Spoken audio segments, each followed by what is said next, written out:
جب کوئی دنیاوی طور پر اونچے رتبے والا شخص آپ کو کہہ دے کہ میں آپ کے ساتھ ہوں، یا محلے کا SHO آپ کو کہہ دے کہ میں آپ کے ساتھ ہوں، تو آپ تسلی میں آ جاتے ہیں، فکر سے آزاد ہو جاتے ہیں۔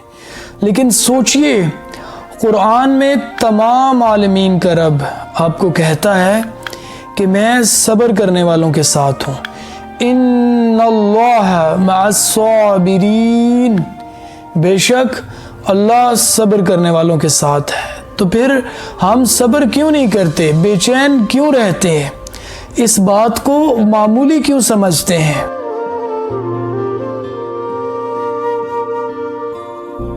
تکلیف تب ہوتی ہے جب آپ کو اپنوں کے لہجوں کی سمجھ آنا شروع ہو جاتی ہے۔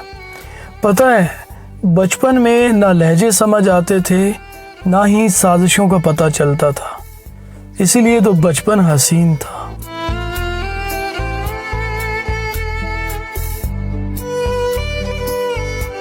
کچھ لوگ آپ سے اتنی محبت کرتے ہیں جتنا وہ آپ کو استعمال کر سکتے ہیں۔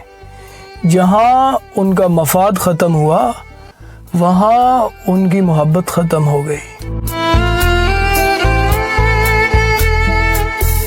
دنیا کی ہر ماں کو بچی ہوئی روٹی اور بچا ہوا سالن صرف اس لیے پسند ہوتا ہے تاکہ اس کے بچوں کو تازہ کھانا مل سکے۔ ہر گناہ کے پیچھے شیطان نہیں ہوتا، یہی بتانے کے لیے رمضان آتا ہے۔ وہ 7 سمندروں کا خالق محبت صرف ایک آنسو سے کرتا ہے۔